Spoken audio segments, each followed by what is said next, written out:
করার আগেই জানো কৃষ্ণ কোন ভক্ত প্রসাদ নিবেদন করেছে। দেখবেন যারা সাধু তারা যদি বুঝতে পারে ভগবানের লীলা মাধুর্য কোনদিন স্বেচ্ছায় প্রকাশ করে না, এটা সাধুর লক্ষণ। সাধু উপলব্ধি করে, কিন্তু সাধু যেচে সেধে কৃষ্ণ কথার গোপন কথা কাউকে বলে না। কৃষ্ণদাস বাবাজি বলছে হয়তো কোনো ভক্ত চেয়েছে তাই গোবিন্দ সেবা পেয়েছে।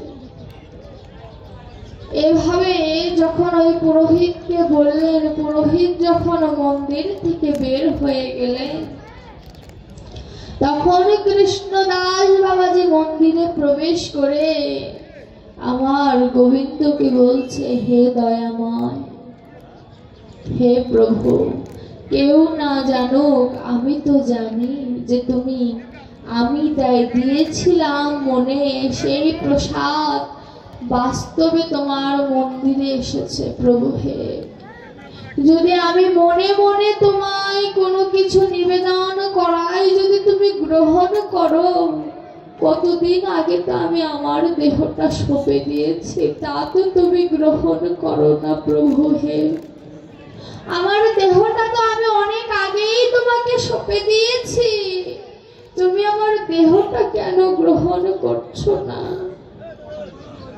যেন প্রভু অপকট থেকে প্রকট হয়ে বললেন, কৃষ্ণ রে, কেউ যদি আমায় মন থেকে ডাকে তা সে গ্রহণ করার প্রয়োজন হয় না, তার সাথে আমার এমনি এমনি যোগ হয়ে যায়, তাকে আর বলি গ্রহণ করতে হয় না।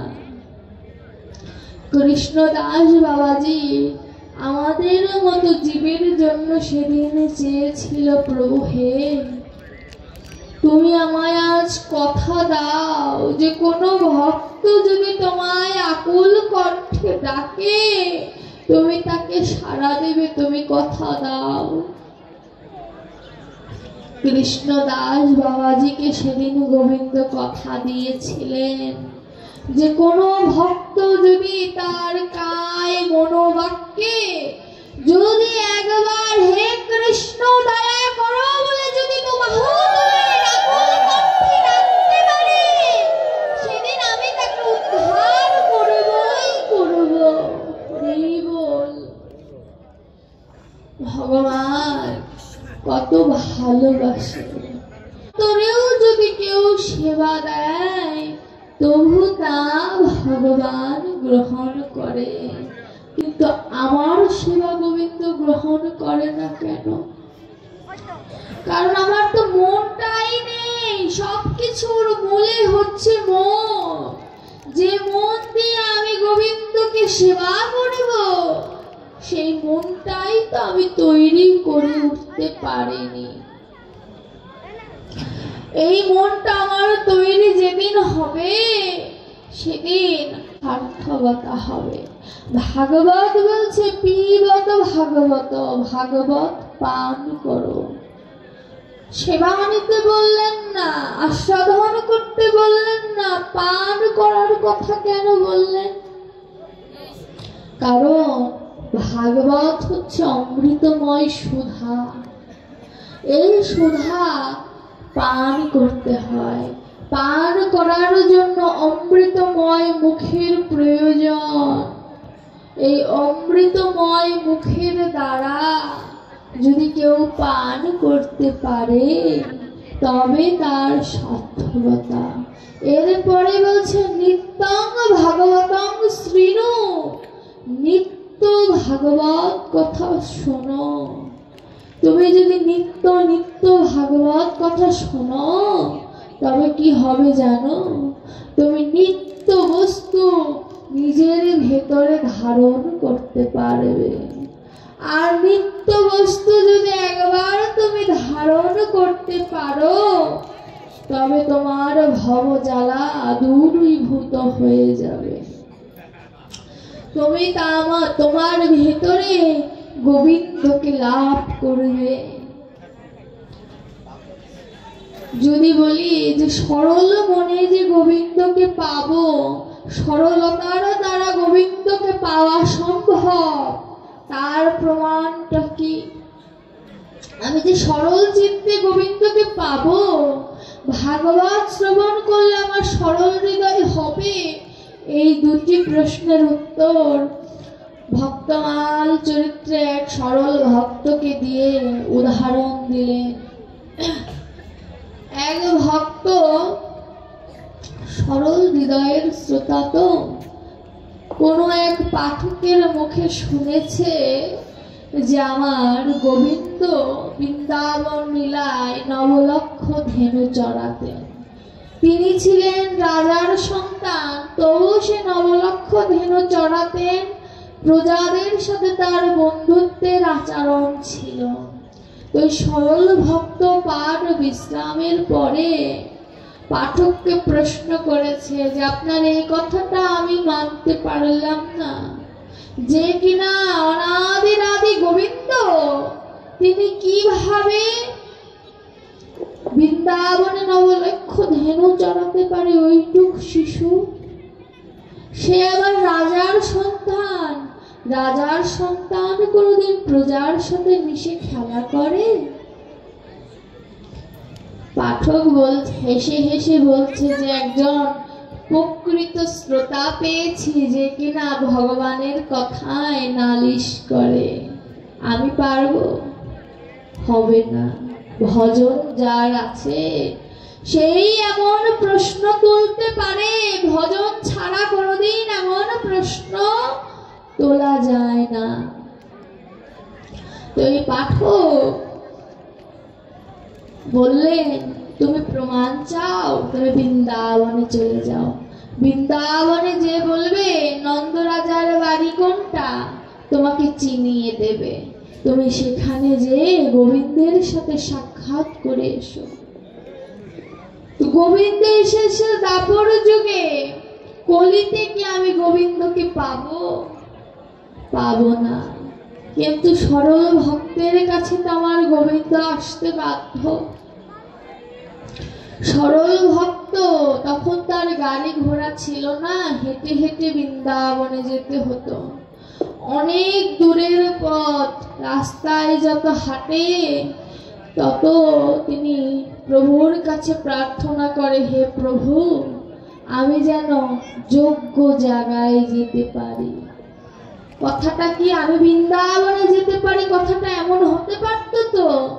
ভক্তিমাল শাস্ত্র গ্রন্থে বললেন আমি যেন যোগ্য জায়গায় যেতে পারি, অর্থাৎ আমাদের সকলকে যোগ্য জায়গায় যেতে হবে। আর যোগ্য জায়গা হচ্ছে গোবিন্দের চরণ। ওই চরণটাই হচ্ছে কলিহত জীবের জন্য একমাত্র যোগ্য জায়গা। আর কোনো এর থেকে শ্রেষ্ঠ আর কোনো জায়গা নেই। যখন ওই সরল ভক্ত রাস্তায় হাঁটে আর বারে বারে প্রভুর নাম নেয়, প্রভু দয়া করো, তুমি আমার পাশে থেকো। বৈশাখ কাল, প্রচুর গরম, সহ্য হয় না, পায়ের নিচে ফুসকা পড়ে গেছে তাপে তাপে। আমার গোবিন্দ বৈকুণ্ঠে বসে কাঁদছে। কেন কাঁদছে? কারণ ভক্তের যদি ব্যথা লাগে, আমার গোবিন্দের হৃদয়েও ব্যথা লাগে। আবার বৈকুণ্ঠ থেকে যখন আমার নারায়ণ কান্না করছে, পাশে থেকে লক্ষ্মী দেবী বলছে, প্রভু তুমি কাঁদো কেন? তোমার কোনো ভক্ত কি কষ্টে আছে? বলে, জানো লক্ষ্মী, আমার এক ভক্ত আমাকে দেখবে বলে বৃন্দাবনের পথে হাঁটছে, তার পায়ের দিকে তাকানো যায় না। লক্ষ্মী, কি করি বলো তো? লক্ষ্মী দেবী বলছে, তুমি শীতল করে দাও, ধরণী শীতল করে দাও। ধরণী শীতল যদি একবার করে দাও, ভক্তের চরণে আর ব্যথা লাগবে না। চাইলো গোবিন্দকে, পেয়ে গেল লক্ষ্মী দেবীর কৃপা। দেখুন ভজনটা কেমন। রাত যত হয়, আমাবস্যা আসে, দিনে দিনে চন্দ্রের ক্ষয় হয়, রাস্তায় কিছু দেখতে পাচ্ছে না, বারে বারে হোঁচট খাচ্ছে। তখন প্রভুকে বলছে, প্রভু তুমি আমায় রক্ষা করো যেন আমি হোঁচট না খাই। এক ছোট্ট শিশু গোবিন্দ চিন্তা করলেন, ধরণীর বুকে যদি আমি চন্দ্রদেবকে পরিপূর্ণ উদয়মান করি, প্রকৃতির নিয়ম নষ্ট হয়ে যাবে, এখন আমি যাওয়া ছাড়া কোনো গতি নাই। প্রভু স্বয়ং এসে ছোট্ট একটি বালকের রূপ ধরে যখন ওই সরল ভক্তের কাছে এসে বলছে, তুমি কোথায় যাবে হে? বলছে, আমি বৃন্দাবনে যাব। তুমি জানো তোমার বাবা মা কোথায়? বলছে, আমি ধেনু চড়াতে এসেছিলাম, রাস্তা ভুল করে এদিকে চলে এসেছি, আমার বাড়িও বৃন্দাবনে। তুমি চলো, আমি তোমায় নিয়ে যাচ্ছি, সমস্যা নেই। তখন ওই সরল ভক্ত বলছে, তুমি তো নিজেই পথ হারিয়েছো, আমায় আর পথ দেখাবে কি? তখন গোবিন্দ মনে মনে বলছে, এটাই তো কলিহত জীবের সমস্যা। পথে হাঁটে আর ভাবে যে কেউ দেখছে না, আমি একাই পথের পথিক, কিন্তু সে যে ভুল পথে পথগামী হচ্ছে সেটা কোনোদিন বুঝতে পারে না। হরিবল। আমার ওই ছোট্ট গোবিন্দ স্বরূপ বালকটি ওই সরল ভক্তকে বৃন্দাবনে নিয়ে যেতে যেতে প্রশ্ন করছে, তুমি বৃন্দাবনে যাবে কেন? আমি গোপালকে দেখতে যাব। গোপালকে দেখে তুমি কি করবে? আমি শুনেছি গোপালের বয়সটা অল্প, গোপালের বয়সটা অল্প, এইটুক শিশু নবলক্ষ ধেনু চড়ায়, আমি যদি ওর একটু সহযোগিতা করে দিতে পারতাম। হরি বল। দেখুন ভজনটা কেমন, দাপর যুগ চলে গেছে, ভাগবতের কথা শুনে ভক্ত বলছে, আমি যদি সহযোগিতা করে দিতে পারতাম। ভজন এমন না হলে কোনোদিন ভজনের বিষয়বস্তু পাওয়া যায় না, উপলব্ধি করা যায় না। আপনারা চেয়ারের মায়েরা একটু নিচে বসলে তো ভালো হয়, আমি তো এদিকে দেখতেই পাচ্ছি না, চেয়ারে ভরপুর মানুষ। আর ওই ছোট্ট বালক গোবিন্দকে বলছে যে তুমি বৃন্দাবনে যাবে, গোপালের সাহায্য করবে, ভালো কথা, আর কিছু চাও না গোপালের কাছে? আমি যদি সহযোগিতা করি বিনিময়ে তো আমাকে কিছু দিতে হবে, স্বার্থ ছাড়া কেউ কোনোদিন কাউকে কিছু করে দেয় না। গোবিন্দ মনে মনে হাসছে আর বলছে, এ জগতের সবাই আমার কাছে চায়, কিন্তু এই ভক্তটা এমনই বোকা একটা ভক্ত, সরল ভক্ত, যে কিনা আমার গরু চড়িয়ে আমার কাছ থেকে করি নেবে এই আশায় বৃন্দাবনে এসেছে। বলছে, তুমি করি স্বরূপ কি নেবে? ওই করি স্বরূপ আমি রাজত্বটাই চেয়ে নেব, বৃন্দাবনের যে রাজত্ব, ওই রাজত্বটাই আমি চেয়ে নেব। গোপালের মুখে আর কোনো কথা নেই, ভাবছে যে একে কৃপা করব কি করে, কৃপা করতে যেয়ে যদি আমার রাজত্বই হারিয়ে ফেলতে হয়, একে আমি কৃপা করব কি করে? এবার গোপাল কি করেছে, এখন পথ দেখাতে তো হবে, এসেছে যেহেতু। পথ দেখিয়ে বৃন্দাবনে এসে সকাল হয়ে গেছে, বলছে যে তুমি হাঁটো, তুমি তোমার রাস্তা দেখো, আমি গেলাম। বলছে, এই ছেলে কই যাস? আমাকে নন্দরাজার বাড়িটা দেখিয়ে যা। এবার ধরে ফেলেছে, কই যাস? নন্দরাজার বাড়িটা দেখিয়ে যা, বৃন্দাবনে এনেছিস? বলছে, বৃন্দাবনের একটি নিয়ম আছে। কি নিয়ম আছে? বৃন্দাবনে প্রবেশ করতে গেলে কি বলতে হয়? রাধে রাধে। রাধে রাধে। একবার বলি, রাধে রাধে। প্রেম সে রাধে রাধে।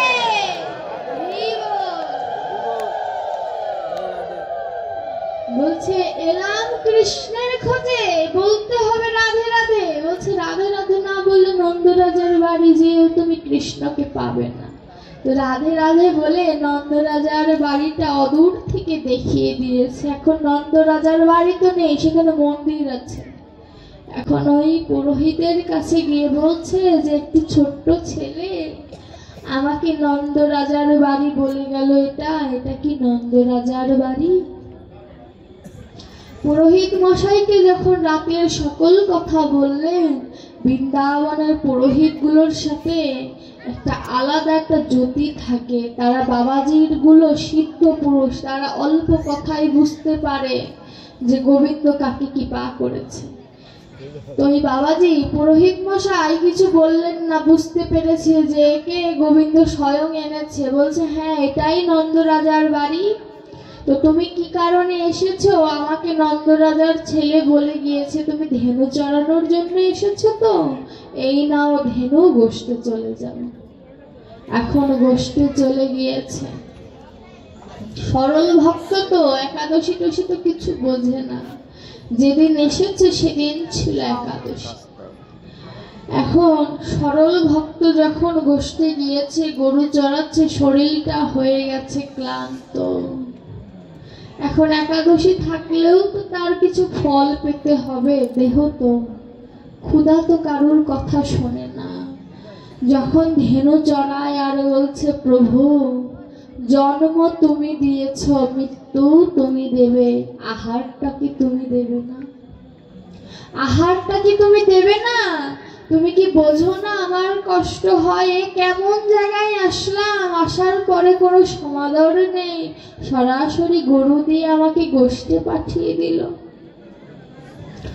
ভগবান এবার কৃষ্ণ রূপ ধারণ করে, ছোট্ট কৃষ্ণ রূপ ধারণ করে ওই সরল ভক্তের কাছে ফলমূল নিয়ে এসেছে। বলছে তুমি আমার খোঁজে এসেছো? তো আমি এসেছি। তুমি আমার গরু বৎস নিয়ে এসেছো, গাভী বৎস নিয়ে এসেছো, আমি কি আর দূরে থাকতে পারি?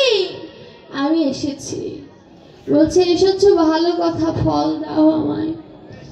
ফল যখন দেয়, বলছে ফল তুমি সেবা করবে না? তুমি সেবা করেছো? ছোট্ট গোপালকে জিজ্ঞাসা করছে তুমি সেবা করেছো? বলছে আমি সেবা করিনি।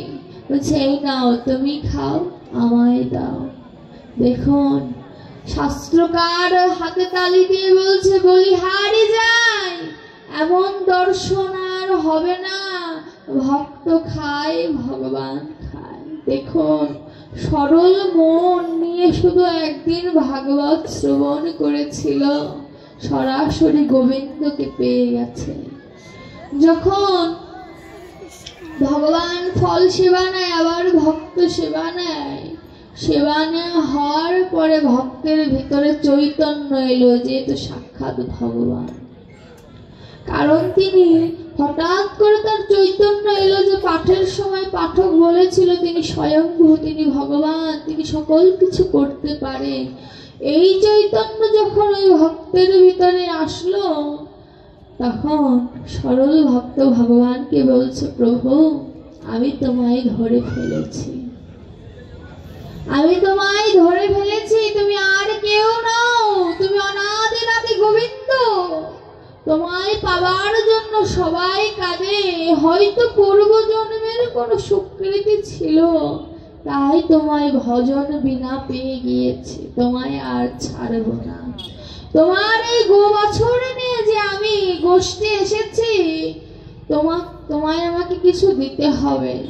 বলছে হ্যাঁ তুমি বলেছিলে আমার কাছ থেকে তুমি রাজত্ব নেবে। বলছে হ্যাঁ রাজত্ব তো নেব, তোমার রাজত্ব নেব। তখন গোবিন্দকে বলছে এই জাগতিক জগতের বৃন্দাবনের রাজত্ব আমি চাই না। আমার যে বৃন্দাবন, আমার যে দেহ বৃন্দাবন, ষড়রিপু এই দেহ বৃন্দাবনটাকে দখল করে নিয়েছে। এই দখল বৃন্দাবনকে তুমি আমায় সহযোগিতা করো, আমার এই মনটাই যেন আমি রাজত্ব করে তোমায় যেন স্থাপন করতে পারি। হরি বল। দেখুন চাওয়াটা কি, ষড়রিপু আমার এই বৃন্দাবনটাকে দখল করে নিয়েছে, তুমি আমার হয়ে যুদ্ধ করো, যুদ্ধ করো, এবং আমি যেন এই দেহ বৃন্দাবনে রাজত্ব করে তোমায় যেন আমার দেহ মন্দিরে স্থাপন করতে পারি। স্থাপন করে তুমি কি করবে? যেমন ওখানে শঙ্খের ধ্বনি হলো,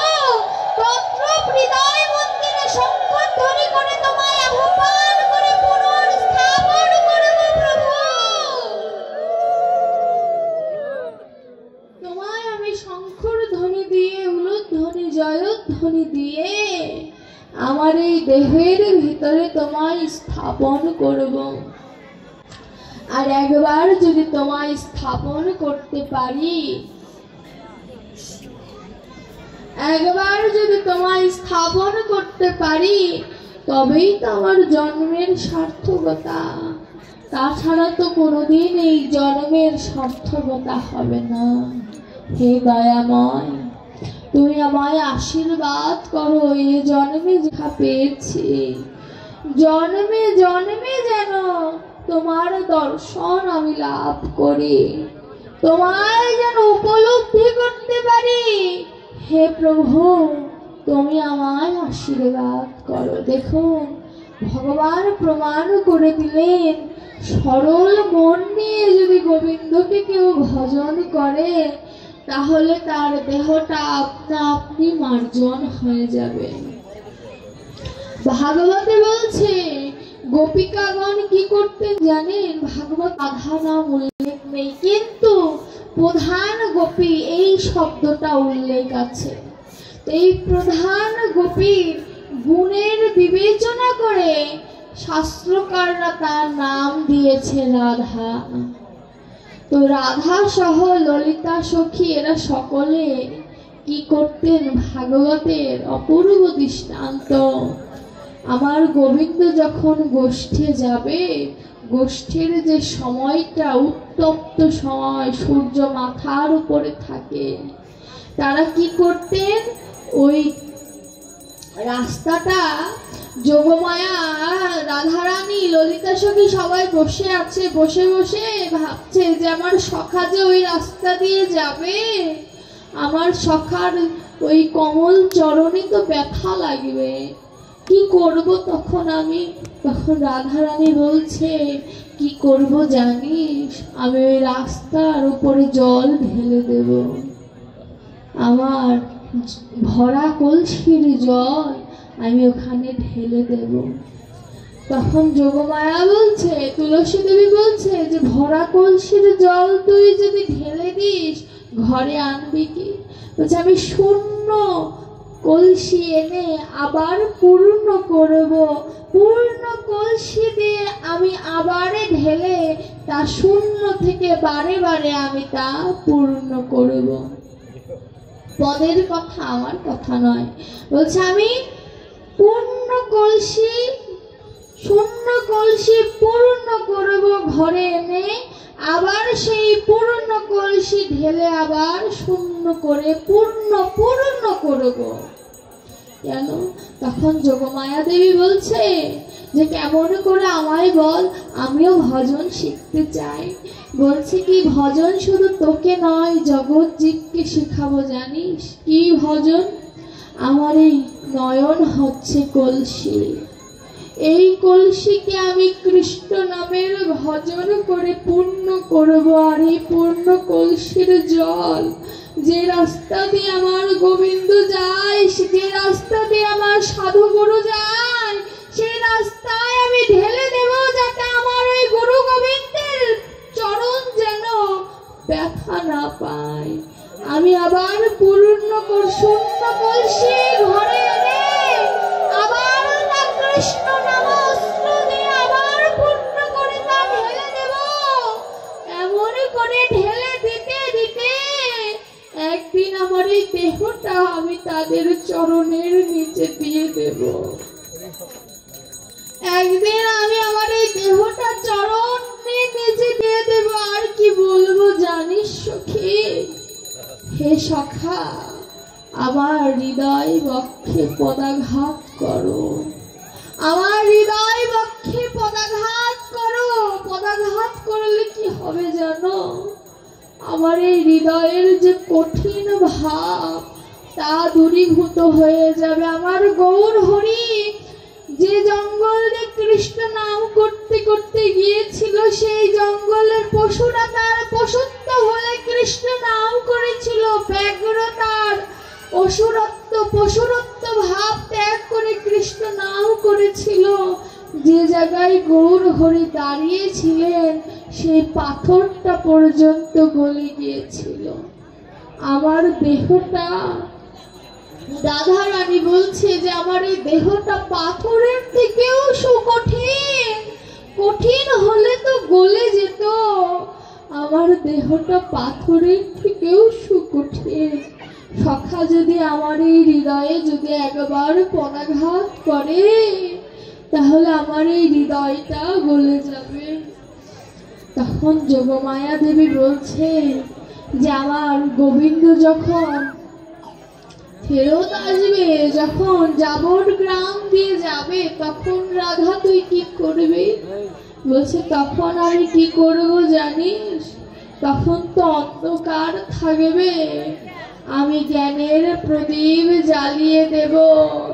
আমি জ্ঞানের প্রদীপ জ্বালিয়ে দিয়ে আমার গোবিন্দ যে পথ দিয়ে যাবে সে পথের অন্ধকার আমি আমার জ্ঞানের প্রদীপ দিয়ে সেই অন্ধকার দূরীভূত করার চেষ্টা করব। দেখুন, এমন ভজন ছিল বলেই তো সে রাধা।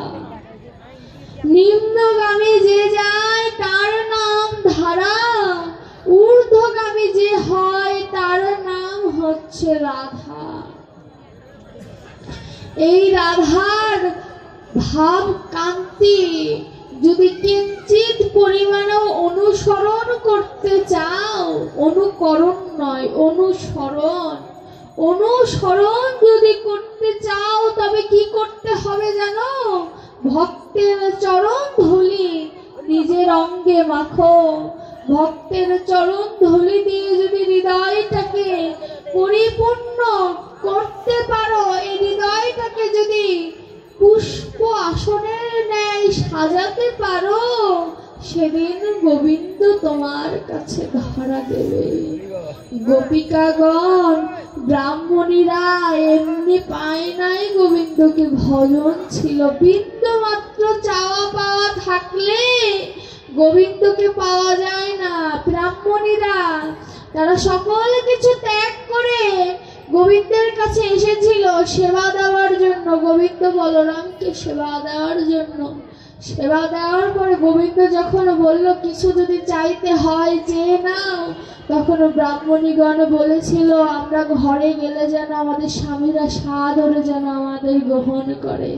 এই তো অপরাধ হয়ে গেল। এমনিতেই তারা গ্রহণ করত, তারা তো আর জানে না তার স্বামীরা তাদের স্ত্রীদের জন্য অপেক্ষা করছিলেন, তাদের চরণ ধোয়াবে বলে অপেক্ষা করছিলেন। কিন্তু কিঞ্চিত চাওয়ার কারণে এই বিশ্ব জগতে গোপিকাগণের থেকে উপরে কারোর ভালোবাসা আজ পর্যন্ত হয়নি, হবেও না।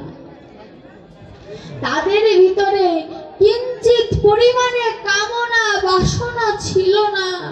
তারা শুধু চাইতো গোবিন্দের ভালো বধূ, তুমি যে সুখে থাকো সেই সুখেই আমরা সুখী, তুমি যে সুখে আমাদের রাখো আমি সেই সুখেই সুখী, তোমার কাছে কিছু চাই না। শুধু চাওয়ার মধ্যে এটুকু চাই কি জানো? নয়ন ভরা জল। ওই নয়ন ভরা জল দিয়ে যেন তোমায় সেবা অর্চনা করতে পারি, তোমায় যেন ভজন করতে পারি, তোমায় যেন মার্জন করে এই হৃদয়ে বসাতে পারি।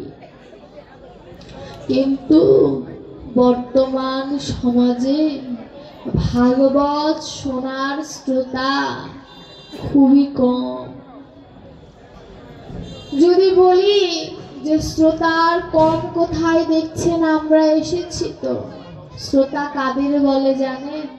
যারা সবার পাঠ শোনে তারা হচ্ছে শ্রোতা। আমি নির্দিষ্ট করে যদি কোনো ব্যক্তির পাঠ শুনি, সে কোনোদিন ভক্ত বা শ্রোতা হতে পারে না। শ্রোতার কর্ম সকলের কথা শুনে রাজহাঁসের মতো দুধটাকে পান করে জলটাকে ত্যাগ করবে। এর জন্য কৃষ্ণ অমৃতময় কথা শোনার শ্রোতা স্বল্প, অল্প। এখানে যদি গান বাজানো হতো, আমি যদি নৃত্য করতাম, গোপীনাথজির থেকে আমার শ্রোতা বেশি হতো, 100% শিওর। কি ভুল বললাম? আমি যদি নৃত্য করতাম এখানে শ্রোতা বেশি হতো, এমনি মেয়ে মানুষ তার মধ্যে নাচবো। কিন্তু এই যে ভাগবতের আসরে এসেছি, আমার মতো কয়জন মেয়ে এখানে এসেছে? কয়জন মেয়ে এসেছে? কয়জন ছেলে এসেছে? ভজনটা তো তাদের জন্যই, তাদেরকেই তো আসতে হবে। আপনাদের পরের যে জেনারেশন, তারা যদি ভাগবতের কথা না শোনে, তাহলে এই ধর্মটা রক্ষা করবে কে? কে রক্ষা করবে?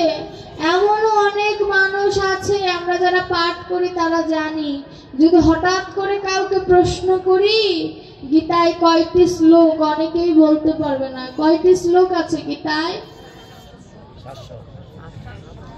এতগুলো মানুষের মধ্যে কয়েকজন উত্তর দিয়েছে। আমি জানি যারা মালা হাতে আছে, কিছু মানুষ জানে। এখানে যদি 500 মানুষ থাকে, তার ভিতরে 200 মানুষ জানে, আর 300 মানুষ কি সনাতনী না? অন্য ধর্ম থেকে এসেছে, অন্য ধর্মের থেকে তাই না, সে নাই, সনাতন ধর্মের থেকে এসেছে। তাহলে আমরা এত বক বক করে যাচ্ছি, বাড়িতে যাওয়ার পরে যদি আমি সনাতন ধর্মের কথাগুলোই যদি পালন না করি, তাহলে পাঠ শুনে লাভ কি? বাড়িতে বসে টিভি সিরিয়াল দেখা ভালো। আমি যা বলছি, আমার পরে কৃষ্ণা মাসি এসেও তাই বলবে, গোপীনাথ বাবাজিও তাই বলবে, কিন্তু আমি শুনলাম না, আমি করলাম না, তা আমাদের টাকা দিয়ে এনে কোনো লাভ আছে? কোনো লাভ নেই। শুনতে হবে, শুনে তা অ্যাপ্লাই করতে হবে। ধরুন আমি ডাক্তারি পড়তেছি ফার্স্ট ইয়ার, আমি ডাক্তারি পাশ করার পরে যদি আমি চিকিৎসা না করি, আমার ডাক্তারি পাশ করে কোনো লাভ আছে? কোনো লাভ নেই। তদ্রূপ আমি 2 ঘন্টা ভাগবত শুনলাম, শোনার পরে যদি আমি ত্রিসন্ধ্যা আরতি না করি, ভগবানের পূজা অর্চনা না করি, যদি মালা জপ না করি, যদি গ্রন্থটা না খুলি, তাহলে আমার 2 ঘন্টা পাঠ শুনে লাভ আছে? শ্রবণম মঙ্গলম, আমরা তো বলি শ্রবণম মঙ্গলম শ্রীমদ ততম ভক্তি কীর্ণন্তে ভুরিদা জনা। আজও বুঝিবে না যে হো, শুনিতে শুনিতে সে হো, অদ্ভুত চৈতন্য চরিত বুঝিবে রসের রীতি, হইবে পরম প্রীতি, শুনিলেই হইবে বড় হিত। হিত অর্থাৎ মঙ্গল। শুনলে মঙ্গল হবে, কিন্তু মঙ্গলটাকে তো গ্রহণ করতে হবে। এই কান দিয়ে শুনে এই কান দিয়ে বের করে দিলাম, হৃদয়ে প্রবেশ করলো না, তাহলে শুনলে কি আমার মঙ্গল জীবনে হবে? আমি বই গ্রহণ তো কখন হয়? আচ্ছা, বই শব্দও যা, গ্রহণ তো কি তাই? এক জিনিস তো না। বইও পড়ি, গ্রহণ তো পড়ি, কিন্তু নাম দুটো কেন? একটার নাম বই, আরেকটার নাম গ্রন্থ। কেন? এখানেই তত্ত্বটা আছে। বই হচ্ছে পড়ার বিষয়, আর গ্রন্থ হচ্ছে আত্মস্থ করার বিষয়। বই কোনোদিন আত্মস্থ না করলেও চলে, কিন্তু ধর্ম গ্রন্থকে উপলব্ধি করতে হয়, আত্মস্থ করতে হয়, ধারণ করতে হয়, তাই ওর নাম গ্রন্থ। কিন্তু এই গ্রন্থটাকে উপলব্ধি করব যে, শোনার মতো কানটা তো তৈরি করতে হবে। শোনার মতো কান যদি তৈরি না হয়, তাহলে বড় বড় পাঠকের পাঠ শুনে কোনো লাভ হবে না। মা মুখে ভাত তুলে দিতে পারে, চাবাতে তো আমাকেই হবে, সেবন তো আমাকেই করতে হবে। আমরা পাঠকরা কানে ঢুকিয়ে দিতে পারি, শ্রবণ করে হৃদয়ঙ্গম করার দায়িত্বটা আপনাদের। আমি জানি শ্রোতা অনেক আসবে, বাবাজি যখন ঢুকবে তখন অনেক শ্রোতা আসবে। আমার কথা পরে আসুক, তাও যেন আসে, কিন্তু বছরে একবার করে এখানে সাধুর বৃন্দাবন তৈরি হলো। সেই সাধুর বৃন্দাবনে পাঠকের পাঠ শুনতে আসলাম, আর 365 দিনের মধ্যে 364 দিন এই শ্মশানটায় একবারও আনাগোনা দিলাম না, ওরকম পাঠ শুনে কোনো লাভ নেই। শ্মশানটাকে প্রতিদিন একবার হলেও দর্শন করতে হয়, নিয়ম। কেন? শ্মশান দর্শন করলে ভিতরে যদি কুচিন্তা কুভাবনা থাকে সেটা দূরীভূত হয়ে যাবে। এই দেহের মৃত্যুর 1 সেকেন্ডের ভরসা নেই, ভূমিকম্পটা তার প্রমাণ দিয়ে গিয়েছে। আমরা বারোদিতে ছিলাম, তখন বারোদি লোকনাথ বাবার আশ্রমে আমার 2 দিন ভাগবত পাঠ ছিল, তখন আমি বারোদিতে ছিলাম। ওখানে বাবার কৃপায় কোনো ক্ষয়ক্ষতি হয়নি, কিন্তু নেটে সার্চ দিয়ে দেখো প্রায় 700-800 মানুষ আহত হয়েছে, 200-300-রও বেশি মানুষ মারা গিয়েছে, 2-3টে ছোট্ট ছোট্ট শিশু মারা গিয়েছে, দেওয়াল ধসে তাদের শরীরে পড়ে গেছে। মা কি জানতো তার সন্তান মরে যাবে? মরে গেল যদি জানতো মরে যাবে, তাহলে কি সেদিন তাকে সেই রাস্তায় যেতে দিত? মৃত্যুটা এত অনিশ্চিত হয়ে পড়েছে, এটাই আমার এই বাল্বটাই আমার মাথায় পড়ে আমার মৃত্যু হয়ে যেতে পারে, বলাই যাবে না। মানুষের বিজ্ঞানীরা জন্মটাকে এখন বলে দিতে পারে সিজারের মাধ্যমে, কিন্তু মৃত্যুটা কিন্তু বিজ্ঞানীরা এখনো বলতে পারে নাই যে এই সময়ের মধ্যে মৃত্যু হবে পারে। জন্মটা বলে দেওয়ার শক্তিটা বর্তমানে বিজ্ঞানীদের কাছে এসে পড়েছে সিজারের মাধ্যমে, কিন্তু মৃত্যুটা বলতে পারে না। তো মৃত্যু ভাবতে হবে যে মৃত্যু আমার সন্নিকটে। এই চিন্তা ভাবনা যদি একবার হৃদয়ে আসে, তখন আর কুচিন্তা কুভাবনা হৃদয়ে আসবে না। আমরা অনেকে বলি আমাদের মাজায় ব্যথা, তাই চেয়ারে বসি, বলি তো। বৃন্দাবনে যে দেখবেন কত বাবাজিরা যাদের বয়স 70, 75, 80 এর উপরে হয়ে গিয়েছে, সুন্দর করে বসে বসে মালা জপ করতেছে, তাদের ধৈর্যটা এলো কোথা থেকে? বসে, আমি বলছি না মাজা ব্যথা সবারই থাকবে কম বেশি। আমার মায়ের মেরুদণ্ডের হাড় ক্ষয় গিয়েছে, সে তো বসে আছে, অভ্যাস আছে দেখে তো বসে আছে। আমার মা নিজে প্র্যাকটিক্যাল প্রমাণ, মেরুদণ্ডের হাড় তা আজকে থেকে 5 বছর আগে ক্ষয় হয়ে গিয়েছে, সে বসে আছে কিভাবে? অসুখ জিনিস সবারই কম বেশি থাকে। ভগবান বলেছে অসুখটাকেও সমর্পণ করে দাও, আমি গোবিন্দ এসে তোমায় রক্ষা করে যাব। হরি বল।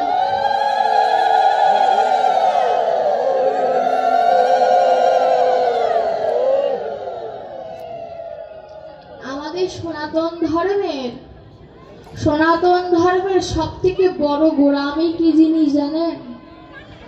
ধর্মের কথা বলতে পারি, ধারণ করতে পারি না। বর্ণ সংকরবাদ সম্পর্কে আলোচনা কম বেশি সবাই করে, অ্যাপ্লাই করি না। ধর্মের কথা বলি কিন্তু মানুষকে শিখাই, নিজে করি না। ধর্ম ফলবে কেমন করে? আজ আমি গোপীনাথ বাবাজির কাছে গিয়েছিলাম, তো তিনি আমাকে বললেন বর্ণ ভেদাভেদ জ্ঞানটা যেন না আসে ভিতরে। আমি চক্রবর্তী মানুষ, যদি আমার ভিতরে ব্রাহ্মণের কোনো গুণ আমার ভিতরে নাই, আমি মনে করি এমনটা যে ব্রাহ্মণ কুলে যারা জন্ম নেয় সাধারণত তারা কোনো ভক্তের চরণে হাত দিয়ে প্রণাম করে না, তাই না? আর গৌর হরি বলেছে ভক্তের চরণ ধুলি সর্বশ্রেষ্ঠ ধুলি, যে ধুলির দ্বারা হৃদয়ের কালিমা দূর হয়ে যায়। যদি ব্রাহ্মণ কুলে জন্ম নিয়ে যদি আমি ভক্তের চরণ ধরতে না পারি, ভগবানের কাছে আমার নিবেদন আমাকে যেন শূদ্র কুলে জন্ম দেয়। এরপরে আমি ব্রাহ্মণ কুলে জন্ম চাই না, যে ব্রাহ্মণত্ব পেলে আমার ভক্তের চরণে হাত দিতে গেলে আমার যদি বাধা আসে, আমি সেই ব্রাহ্মণত্ব চাই না। আমার ভিতরে যেন এই অহংকারটা কোনোদিন না আসে, আমি যেন সবসময় ভক্তের চরণ ধুলি মাথায় নিতে পারি। ব্রাহ্মণ বৈশ্য ক্ষত্রিয় সব তো আমার ভিতরে। আমি এই জায়গাটা সব জায়গায় বলি, যখন আমি শাস্ত্র অধ্যয়ন করব তখন আমি ব্রাহ্মণ, যখন আমি ষড়রিপুর সাথে যুদ্ধ করব তখন আমি ক্ষত্রিয়, যখন আমি ভগবানের সাথে প্রেম ভক্তির বেচাকেনা করব তখন আমি বৈশ্য, যখন আমি সাধু গুরুর সেবা করব তখন আমি শূদ্র। আমার ভিতরে 4 বর্ণ আছে।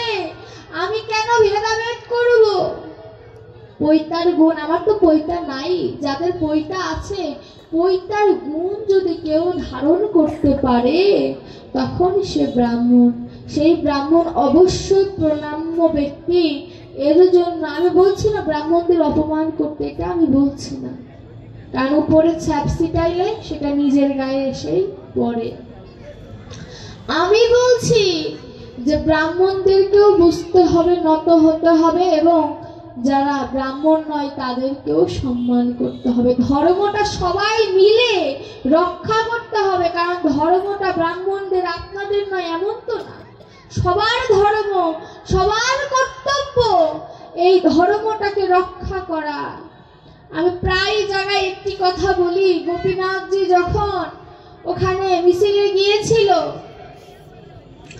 তখন উনি তো বাংলাদেশের একমাত্র বড় পাঠক নয়, আরো তো পাঠক আছে বাংলাদেশের নাম করা বড় বড় পাঠক, বড় বড় নাম কীর্তনিয়া, বড় বড় নীলা কীর্তনিয়ারা। তারা সেদিন দরজা আটকায় ঘুমাইছে, কেউ মিছিলে যায় না, কেউ যায় নাই। গেছে কারা? যারা খেটে খাওয়া মানুষ তারা গিয়েছে, কিন্তু যাদেরকে আইনা আমরা কীর্তন করি তারা যায় নাই। আমি নিজেও যাই নাই। আমি তো মাঝে মধ্যে বলি আমি নিজেও সনাতনী না, সনাতনী যদি হতাম সেদিন আমি মিছিলে যেতাম, কারণ আমার ভয় আছে আমাকে যদি কেউ মেরে ফেলে। আমি শুধু কিঞ্চিত পরিমাণে মাদারীপুর একটু মিছিল সম্পর্কে কথা বলছিলাম দেখে আমার নামে বড় বড় হেডলাইন বেরিয়ে গিয়েছিল মাদারীপুর।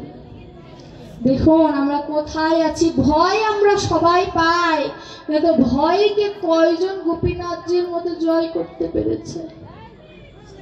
কয়জন পেরেছে বাবাজির মতো জয় করতে?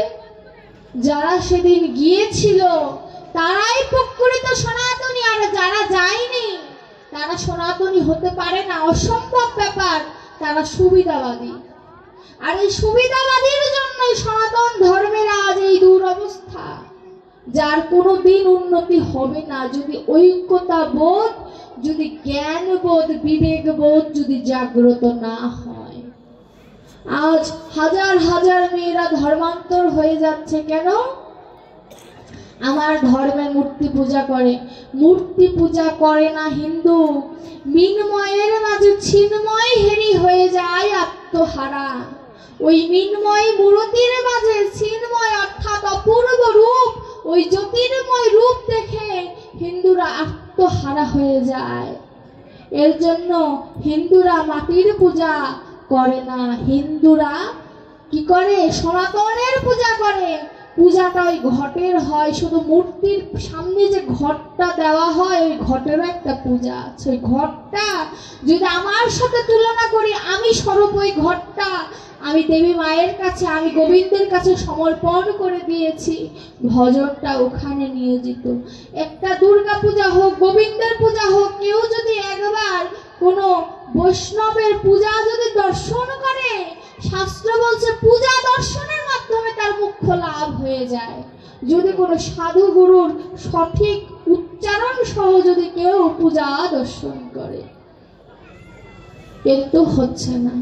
আবার এখন নতুন একটা ভণ্ডামি বের হয়েছে, দেবতা পাইছে, দেবী দুর্গা ভর করছে, কালী ভর করছে।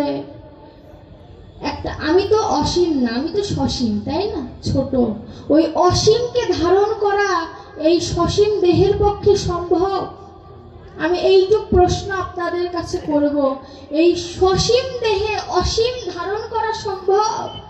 ওই কালী মায়ের পাশে যে গণ থাকে না, জাকিনি জকিনি, তাদেরকেই যদি আমি নিতে চাই আমি হিলে যাব, থাকবো না, এমন এমন হয়ে যাব। শুধু যদি ছোঁয়া লাগে, এইভাবে ছোঁয়া লাগে। আর আমরা বলি কালী ঘর করছে মানে আমি কালী, এরকম একটা কিছু বোঝাইতে চাই। গোপীনাথজির মতো বলতে হবে এই যে চোখের ভিতরে আগরবাতি ঢুকাই দিবা, তাইলে প্রমাণ হয়ে যাবে। যদি ঠাকুর হয় তাহলে তো আর কিছু হবে না। হয় কি? যদি হয় তাহলে এমন হতে পারে যখন কালী মায়ের আরতি করা হয় তখন তারা জাগ্রত অবস্থায় থাকে, তারা নৃত্য করতে করতে যদি তাদের অঙ্গের সাথে যদি কিঞ্চিত স্পর্শ লাগে তখন আমাদের ভিতরে হিতাহিত জ্ঞান থাকে না। কেন? কারণ আমি অসীম নয়, আমি সসীম, আর তারা পূর্ণময়, আমি পূর্ণ না। এর জন্য পূর্ণের সাথে শূন্যের যদি কিঞ্চিত যদি হালকা স্পর্শ লাগে, তখন সে পাগলের মতো উন্মাদ হয়ে যায়। দেখবেন কোন সাধু ব্যক্তি যদি রাধা কৃষ্ণের ভাব দর্শন করতে করতে এক সময় তার ভিতরে অষ্টসাত্ত্বিক ভাবের বিকার ঘটে, তখন তার দেহটা কম্পমান থাকে, তখন তার নয়নে জল থাকে, তখন তার দেহে হিতাহিত জ্ঞান থাকে না। কেন? তখন তারা রাধা গোবিন্দের কিছুটা হলেও তার সংস্পর্শে আসার চেষ্টায় থাকে।